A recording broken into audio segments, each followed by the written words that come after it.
In this video, I'm going to cover 5 major differences between how rich people think about money compared to people who grew up poor or people who are in the middle class. And stick around to the end where I'm going to reveal 4 myths about rich people that are devastating, that will keep you poor forever. Here's rich mindset number 1. Rich people see money as a tool, not as a goal. And let me explain. If you think money itself is the destination, you're already thinking like a poor and middle class person. In my research, we found that rich people don't see money as a tool to just buy more stuff or to just pay their bills. No, not at all. That's how the poor and middle class think about money, and it really keeps people stuck. Rich people see money as a tool, not something they're just going to use to buy stuff. They look at it like a tool to help build security, to help build opportunity, to help buy freedom, and to help create a legacy. So it's much, much bigger than what I'm going to buy with this money. In contrast, poor and middle class individuals often attach emotional meaning to money and stuff. They have beliefs like more stuff's going to make me happier, or more stuff's going to make me feel powerful.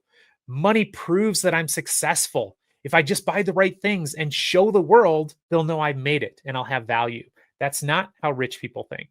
This emotional attachment creates a bunch of dysfunctional financial behaviors. Things like overspending, buying stuff to try to make yourself feel better or to try to impress other people, hoarding stuff. So you're spending all your money on crap and it's cluttering up your house, or gambling or playing the lottery. Very, very destructive behaviors. Wealthy people, in contrast, use money more like a builder uses bricks, not for status, not like, hey, look at the pile of bricks I have here, but to build something bigger. Think about it. If you're a builder, you've got a huge pile of bricks. Do you stare at them to feel that you're important? Do you show them off? No, you're going to take those bricks and you're going to start building. And that's how rich people look at money. So I'm going to invite you to ask yourself, do you see money as a symbol? Do you see money as something to buy fancy watches or expensive cars or big houses to impress other people? Or do you see money as a tool to create options and to make you free? There's a big difference. Rich mindset number 2, rich people focus on long-term thinking. Poor and middle class thinking is about today, while rich thinking is about 5, 10, or even 20 years from now. Studies show that wealthy people are much more obsessed with long-term thinking, not thinking about just what's happening today or tomorrow, or even next week or next year. Long-term. They don't make big financial decisions without thinking about the long-term consequences and how it relates to their most important financial goals. They don't brag about their status or about their stuff. As a matter of fact, they do the opposite. They downplay how much money they have. And I know this is really tough for you to believe, but trust me, we've done studies on this. The ultra wealthy are much less likely to be out there flexing their money. But a poor and middle class mindset, we're addicted to it. I was raised with that mindset. I wanted to show the world I had made it when I started making money. And it's that poor and middle class mindset that is much more focused on immediate needs, on quick wins, on instant gratification. For example, that poor middle class mindset, much more likely to want to buy something flashy now. Designer handbags, designer clothes, an expensive car. Much more likely to want to do that than to think about investing quietly for about 20 or 30 years. A rich mindset will prioritize saving and investing a percentage of every paycheck. A poor and middle class mindset will spend the money and then hope that there's something left over and maybe I'll invest then. Well, guess what? There'll never be anything left over. We're not wired to do that. We're wired to actually spend all the money we have in our bank account. So if you're not prioritizing your financial future, if you're not prioritizing saving and investing a percentage of every dollar you make, you're already way behind. Wealth builders are excited to sacrifice today so they can harvest later. Get this, wrap your head around this. Most millionaires are more likely to brag about their used Toyota, the one they've been driving for 10, 15, 20 years, their beat up Honda. They're much more likely to brag about 60 hours a week that they're working, about all the hustle and all the sacrifice they did to get where they are, than they are to brag about their luxury cars. And because of that wealth building mindset, they're wealthy today. They own their time. They're able to live the life that you want to live. Meanwhile, people stuck with the poor mindset, the middle class mindset, guess what they're doing? They're still working into their 50s, 60s, 70s, even 80s to pay off their cars, to pay for the house that they probably shouldn't have bought. So here's my question to you, and be honest. Are you making choices today that your future self is going to thank you for or curse you for? Think about it. This brings us to rich mindset number 3. Rich people take full ownership. If you believe that your success relies on someone else, you've already lost. Wealthy individuals see themselves as the primary force behind all of their financial destiny. It's not luck. It's not the government. It's not the economy. It's themselves. Whether they're winning or losing, a wealthy mindset looks internally. What mistakes am I making? What should I have known that I didn't know? Why did I get suckered into a bad financial deal or a get rich quick scheme? A poor and middle class mindset looks to blame everyone else. And I get it. It really helps protect your ego if you don't look at yourself as being the problem. But looking at yourself as the problem is, in fact, the solution. Even when life is unfair, and for most millionaires, it probably was pretty unfair because most of them are self-made, the wealthy focus on what they can control. You're not making what you want to make? Well, build up your skills. You're not getting the results you want? Maybe you need more effort. You need to adapt. You need to think positive. This is the wealth mindset, always looking for ways to upgrade your thinking so you can get the life you want to get. Studies show that wealthy people have faced adversity along their path to success. Business failures, financial loss, personal tragedy. This is something that hits all of us at some point. But they are more likely to frame these challenges as things to overcome, not permanent excuses. So here's my question for you. Try to identify one area of your life where you've been blaming something external.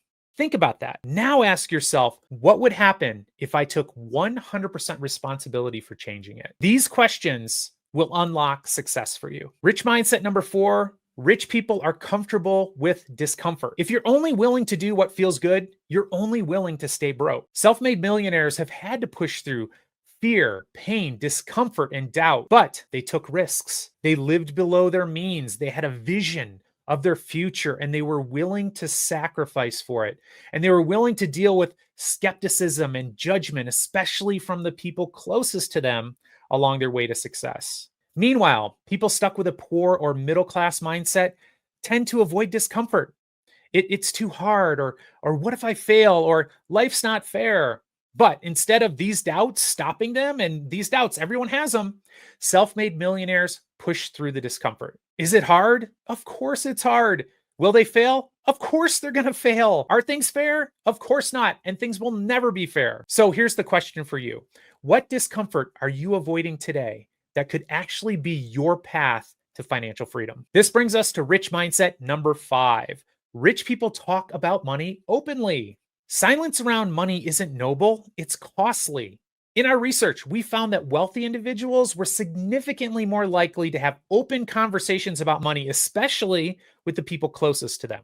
And get this, people with a poor and middle class mindset are more likely to actually lie to their partners and spouses about things like spending and money. Rich people do the exact opposite. Rich people are more open and honest with their partners and spouses around money. And their stable, committed marriages make them richer as a result. Rich people will often talk openly about investing strategy, the financial mistakes they made. They're actually more willing to admit to financial mistakes and to talk about how to save and what's the best way to spend and what's the best way to grow wealth. Meanwhile, if you're stuck in a poor middle class mindset, you're going to feel like money's taboo. You don't want to talk about it because it's associated with shame. It's associated with stress, or it's something to simply avoid because it's uncomfortable. But you can never master what you're not willing to look at, what you're not willing to discuss. So here's my question for you. When was the last time you had a serious, non-judgmental conversation about money? And secondly, this is very important. Do you hide your spending from your partner and your spouse? If so, you've got some work to do. But okay, here, as promised, are 4 myths about rich people that keep you broke. Myth number 1, rich people are greedy. The fact is, people can be greedy at every income and net worth level. And wealthy people actually tend to be more generous when it comes to giving of their time. Well, they have more time to give, and their money. They have more money to give than the general public. It's not greed that made them wealthy, it's discipline. This brings us to myth number 2. Rich people just got lucky. Hey, look, luck exists. If you grew up in a wealthy home, you got lucky. Congratulations. I didn't. I wish I had. I'm super inspired actually to be raising my kids in a wealthier home. But here's the great news. The vast majority of self-made millionaires in the United States are first generational wealthy. First generation wealth. They didn't grow up rich. They are self-made is the other way to look at it. And I'll hear on the internet all the time, there's no such thing as self-made. Well, what they mean by self-made in these studies is they didn't inherit any money. So they had zero and they went and got more money. This is fabulous news. It's anywhere from 8 to 9 out of 10 millionaires in the United States are self-made. They built it. They didn't inherit it. If they can do it, you can do it. Myth number 3, rich people are smarter. Look, book smarts are only going to get you so far. And when it comes to money, I would argue that street smarts can get you even farther. And the fact is, self-made millionaires aren't a bunch of A students. There have been some studies that have shown that they're actually more likely to be B students. And what does that tell you? Probably that life didn't come very easy. At least academics didn't come very easy. And to get that B, maybe they had to work harder than a super smart, A across the board kid who didn't have to work very hard at all. Self-made millionaires are not brilliant. Getting rich is actually more tied to their behaviors. It's a willingness to be dedicated to constantly learning and evolving. That's really the key. And here's myth number 4. To get rich, I have to become an entrepreneur. This is fascinating because I believe that when I'm on social media seeing it all the time, but research has shown that the majority of millionaires are employees or professionals. Get that. They're not entrepreneurs. We're talking like 70 to 80% of millionaires, employees and professionals. You don't have to go start a business to become rich. That's not what you have to do. And what are these employees and professionals doing? They're saving and investing a percentage of every dollar they make. Each part of their paycheck is going to things like a 401k. That's how people get rich. It's that habit. It's not becoming a fabulous business person. And as a matter of fact, businesses are risky. Most businesses end up failing. But if you're saving and investing a percentage of every dollar you make, and if you're investing and getting even average returns in the market, you are going to become a multimillionaire. I actually don't even care how much money you're making. If you have that mindset, you're going to get there. If you like this video, make sure to subscribe and to like the video, and I'll catch you next time.